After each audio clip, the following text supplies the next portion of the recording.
Hello everyone, welcome to AI sciences. आज का जो हमारा टॉपिक है वो है फंक्शनल एस्पेक्ट्स ऑफ इकोसिस्टम। क्योंकि इससे पहले वाले लेक्चर में हम क्या पढ़ चुके थे, structure of ecosystem. Structure of ecosystem के बारे में हम पढ़ चुके थे, जिसमें हमने जो है मीन्स कंपोनेंट्स ऑफ इकोसिस्टम पढ़े थे बायोटिक कंपोनेंट्स ऑफ इकोसिस्टम, और दूसरा क्या था, ए बायोटिक कंपोनेंट्स ऑफ इकोसिस्टम। आज हम पढ़ेंगे फंक्शनल एस्पेक्ट्स ऑफ इकोसिस्टम के हिसाब से। अगर आप चैनल पर नए हैं तो प्लीज़ चैनल को सब्सक्राइब कीजिए, वीडियो अच्छी लगे तो लाइक और शेयर ज़रूर कीजिए। तो चलो शुरू करते हैं। फंक्शनल एस्पेक्ट्स ऑफ इकोसिस्टम के अगर हिसाब से हम देखें तो 4 इम्पॉर्टेंट फंक्शनल एस्पेक्ट्स हैं इकोसिस्टम के। फर्स्ट वन है हमारा प्रोडक्टिविटी, सेकंड वन है डिकम्पोजिशन, एनर्जी फ्लो और न्यूट्रिएंट साइकिल। प्रोडक्टिविटी में हम क्या देखते हैं कि कितनी प्रोडक्शन हो रही है बायोमास की। डिकम्पोजिशन में हम क्या देखते हैं कि जो बायोमास जो है, जो ऑर्गेनिक मैटर है, उसे कैसे डिकम्पोज होना है, डिकम्पोजिशन के क्या क्या प्रोसेस हैं, वो क्या क्या डिफरेंट स्टेजेस हैं, वो हम पढ़ेंगे डिकम्पोजिशन वाली हेडिंग में। और उसके बाद क्या है, एनर्जी फ्लो। मीन्स एक ट्रॉपिक लेवल से दूसरे ट्रॉपिक लेवल में जो एनर्जी फ्लो होती है कितनी होती है, 10% जो एनर्जी फ्लो होती है from one trophic level to another trophic level. ठीक है, वो हम पढ़ेंगे, वो भी फंक्शनल एस्पेक्ट है किसका, इकोसिस्टम का। और न्यूट्रिएंट साइकिल। न्यूट्रिएंट साइकिल क्या है, यहाँ पे जो ऑर्गेनिक मैटर प्रोड्यूस हुआ है या जो बायोमास बना है उसे जो है डिकम्पोजर्स डिकम्पोज कर देंगे, वो ऑर्गेनिक मैटर को फिर चेंज कर देंगे, वो ऑर्गेनिक मैटर को फिर चेंज कर देंगे वो इनऑर्गेनिक न्यूट्रिएंट्स में। और ये इनऑर्गेनिक न्यूट्रिएंट्स जो है फिर ले लेते हैं और प्रोड्यूसर्स, और फिर ऑर्गेनिक मैटर जो है बनाते हैं। ठीक है, तो ये न्यूट्रिएंट साइकिल्स भी इसमें जो है, और जो साइकिल होंगे, चाहे फास्फोर साइकिल होगा, नाइट्रोजन साइकिल होगा, वो हम सब पढ़ेंगे। लेकिन आज हम जो है इस टॉपिक में, इस लेक्चर में सिर्फ पढ़ने वाले हैं प्रोडक्टिविटी, कि प्रोडक्टिविटी क्या है। प्रोडक्टिविटी क्या है, the rate of synthesis of energy containing organic matter और biomass by any trophic level per unit area in a unit time. Means एक यूनिट एरिया अगर हम ले लें और कोई एक स्पेसिफिक टाइम ले लें, उस स्पेसिफिक टाइम में कितना ऑर्गेनिक मैटर या कितना बायोमास जो है कोई इकोसिस्टम बना पाता है, या उस इकोसिस्टम का कोई कंपोनेंट जो है बना पाता है।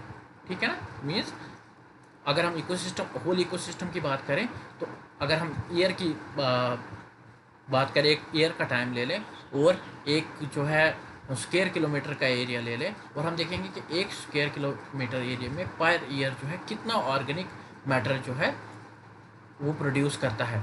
ठीक है ना, प्रोड्यूसर्स, तो उसे हम क्या कहेंगे, प्रोडक्टिविटी। ठीक है ना, कितनी एनर्जी जो है सिंथेसाइज होती है। और इसे हम मेजर किससे करते हैं, measure in terms of weight से भी मेजर करते हैं, और एनर्जी वेट के टर्म्स से हम कैसे मेजर करेंगे, ग्राम पर मीटर स्क्वायर पर ईयर।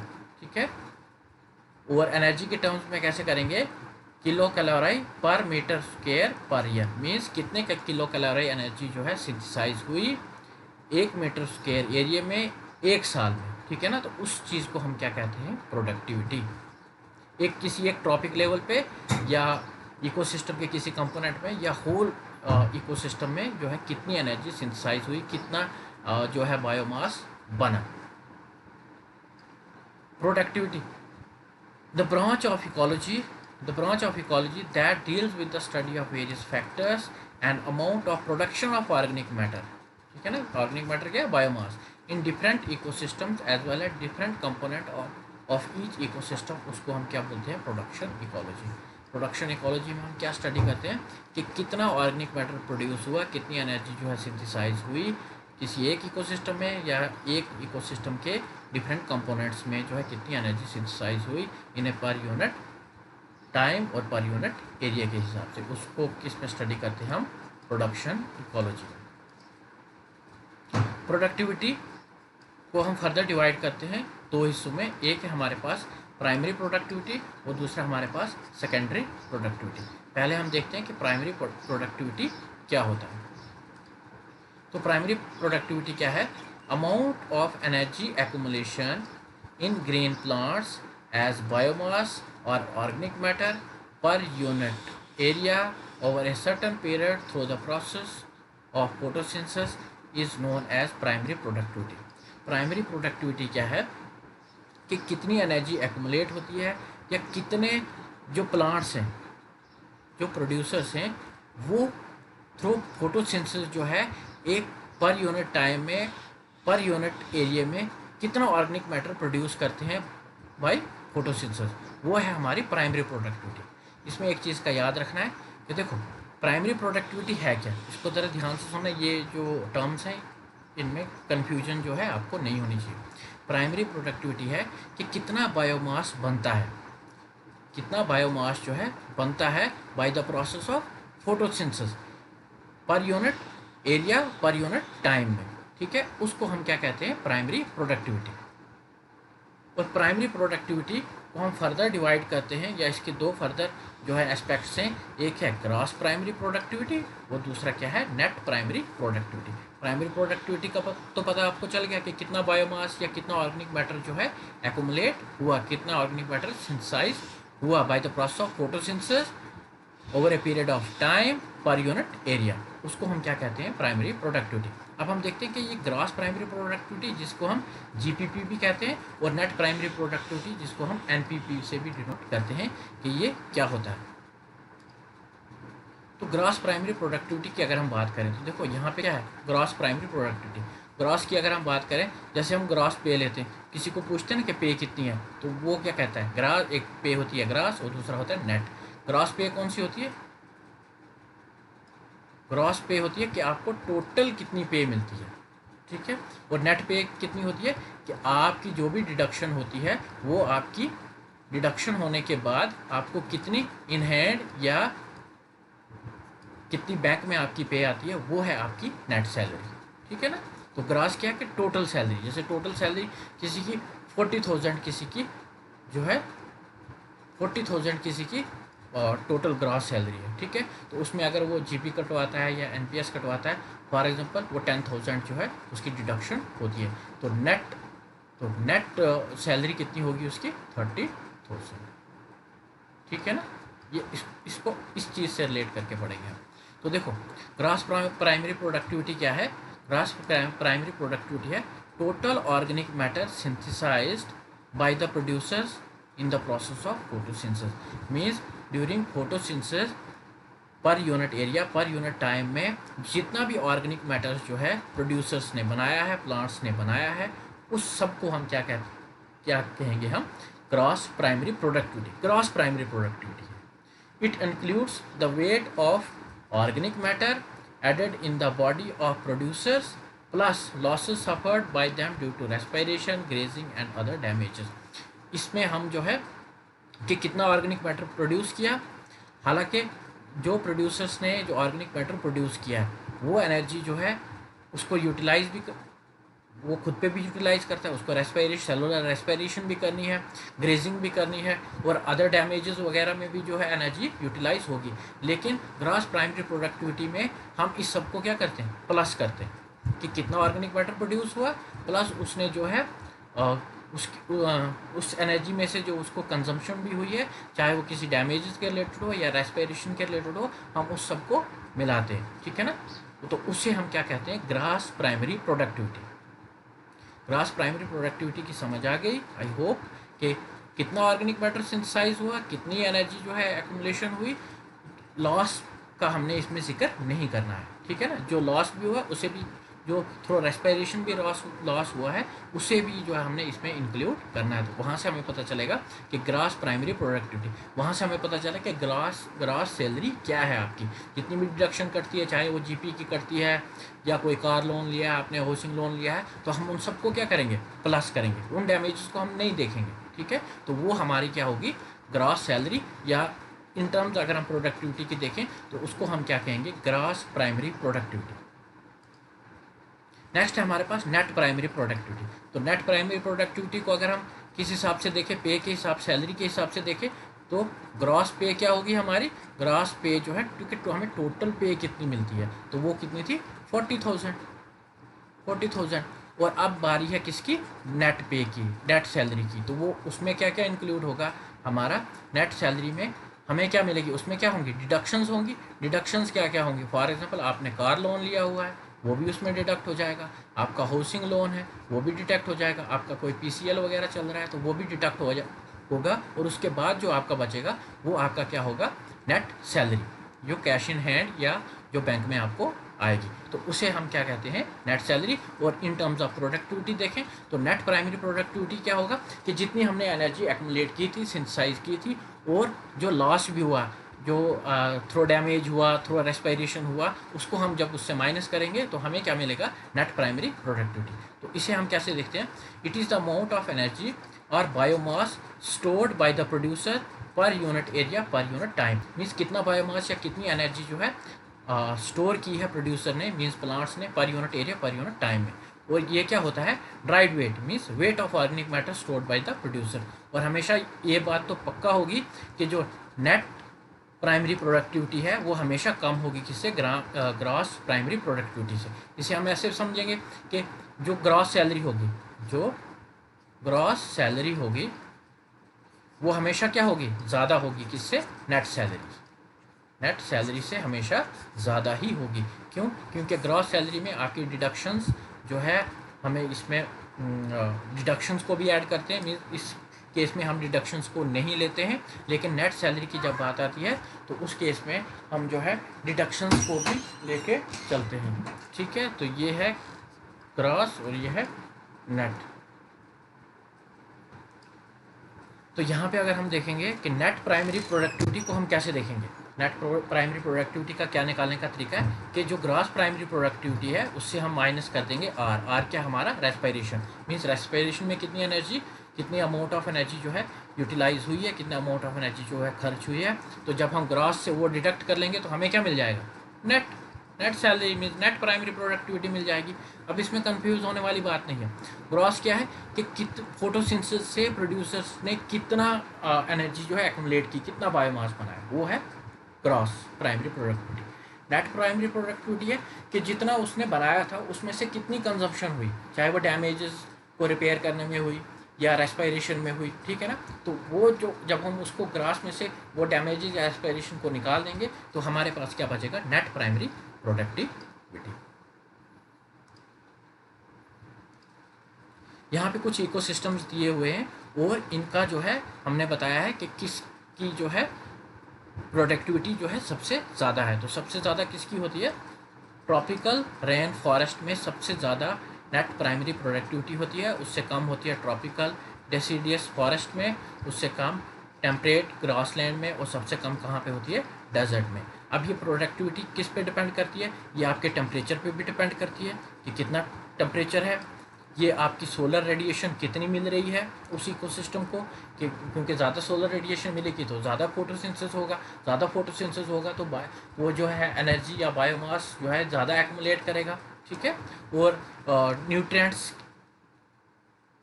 न्यूट्रिएंट्स पे भी डिपेंड करता है कि कितने न्यूट्रिएंट्स मिल रहे हैं ताकि जो है वो बायोमास जो है या एनर्जी को जो है एक्यूमुलेट कर पाए, ये इस पे भी डिपेंड करता है। तो सबसे ज़्यादा कहाँ पे होती है, ट्रॉपिकल रेन फॉरेस्ट में।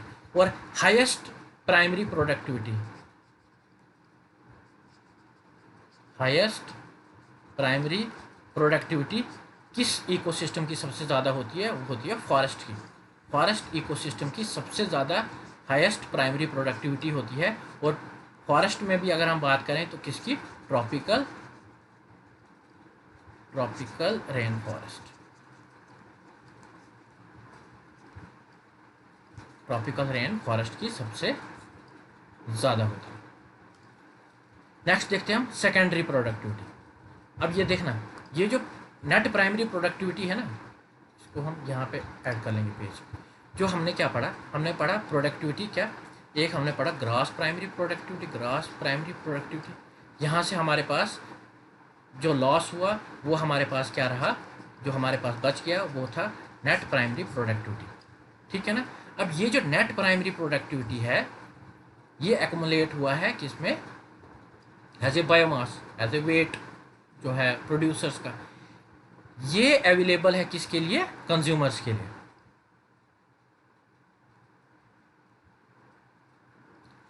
प्रोडक्टिविटी का जो नेट प्राइमरी प्रोडक्टिविटी वाला पोर्शन है वो अवेलेबल है किसके लिए, कंज्यूमर्स के लिए, ठीक है, ये याद रखना।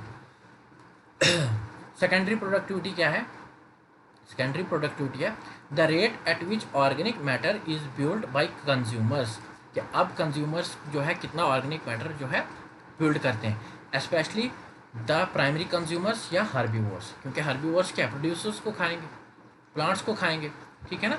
तो वो कितना ऑर्गेनिक मैटर जो है बिल्ड करते हैं उनको खाने से, वो है हमारा क्या secondary productivity. It depends upon the loss while transferring energy containing organic matter from previous trophic level plus consumption due to respiration।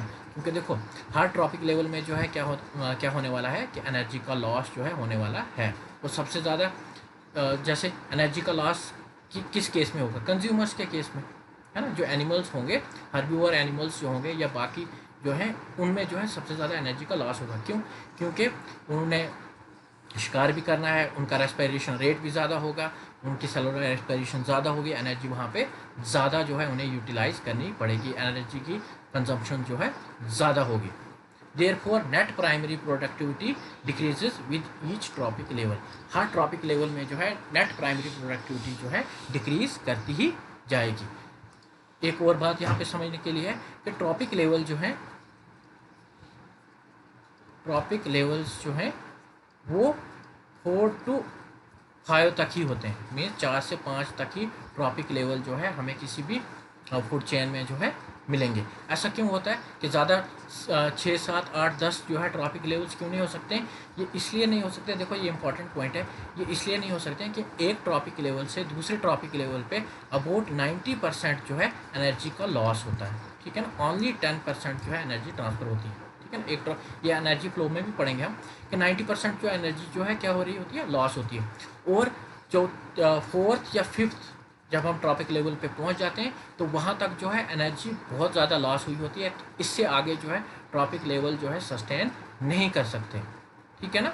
For example जो टॉप कार्निवोर्स है, जैसे लाइन है, उसको अपनी एनर्जी नीड पूरी करने के लिए जो है बहुत खाना खाना पड़ता है, ठीक है ना। बहुत जो है मीट वगैरह की कंजप्शन करनी पड़ती है, क्योंकि उसकी एनर्जी लेवल को उसने मेंटेन करना।